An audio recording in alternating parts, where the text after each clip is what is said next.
আগামীকাল ডুরান্ড কাপের কোয়ার্টার ফাইনালের মতো গুরুত্বপূর্ণ ম্যাচে মুখোমুখি ইস্টবেঙ্গল বনাম মোহনবাগান, অর্থাৎ মহারণ, অর্থাৎ ডার্বি। এবং সেই ঠিক ডার্বির আগেই আজ কিছুক্ষণ আগেই ইস্টবেঙ্গল একটি সাংবাদিক সম্মেলনের আয়োজন করেছিল।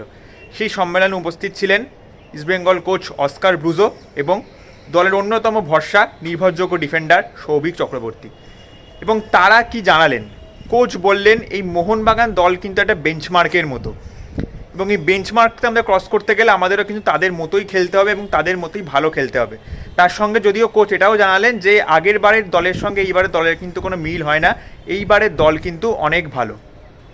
পাশাপাশি ছিলেন সৌভিক চক্রবর্তী, তিনিও জানালেন যে মোহাম্মদ রশিদ, আপনারা জানেন যে মোহাম্মদ রশিদ সদ্য তার পিতাকে হারিয়েছেন এবং সেই জন্য তিনি তার দেশ প্যালেস্তাইনে ফিরে গেছেন। এবং যদি জেতে ডার্বি তাহলে সেই জয় কিন্তু সেই প্যালেস্তাইনি মিডফিল্ডার মোহাম্মদ রশিদকে উৎসর্গ করে দিতে চায় সৌভিক চক্রবর্তী।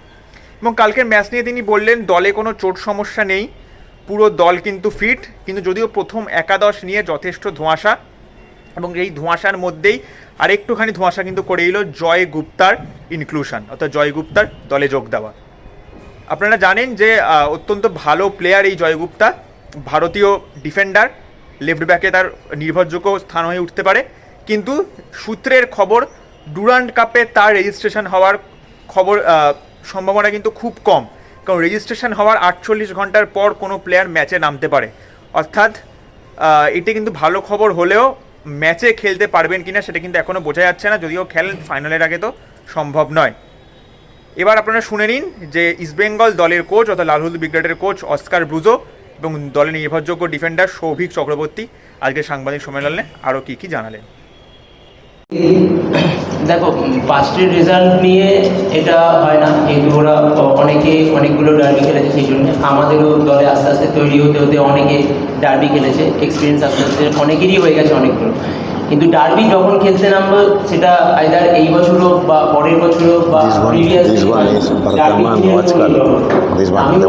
ডার্বি পুরোপুরি ব্যাপারটা নির্ভর করে দিনের এবং এই মানে ইন্ডিয়া স্কোয়াড হোক বা ফরেন স্কোয়াড হোক, যদি সেই দিনে তারা ক্লিক করে সেই টিমকে অবশ্যই পার্সোনাল টার্গেট এই ডার্বিটা জেতা এবং সমর্থকদের কথা ভেবে এই ডার্বিটা জেতা। এবং আমার মনে হয় যে প্রত্যেকটা ডার্বি একটা গুরুত্ব থাকে, এটা শুধু এইটা বলে নয়, যে কোনো অংশে যে কোনো জায়গায় আইদার হোক সিএফএল, ডুরান্ড, আইএসএল, পেড, সুপার কাপ, যেখানেই হোক ডার্বি যখন খেলতে নামবো তখন এটা বাঙালির আবেগের ম্যাচ, এটার একটা প্রেশার থাকেই, হালকা যাই হয়ে যাক এটার প্রেশার থাকে। সুতরাং আমি চাইবো অবশ্যই আমার দল জিতবে এবং সবসময় এটা যাতে জয়ী দলে আমি থাকতে পারি সেটাই আমি চেষ্টা করি। As I said, they are the benchmark for every club in India. They are the team that got the best results, the more efficient, they dominate all the stages of the game. It's open play, it's counter-attack, it's set pieces. Analyzing them throughout the group stage, we could observe their evolution from the first game till the last game they played with Diamond Harbour, that it was more similar to the Mohambagan of last year. So taking all this into consideration, we expect a very strong rival tomorrow. Talking about us, I don't like to talk about expectations, as you know, or to sell smoke.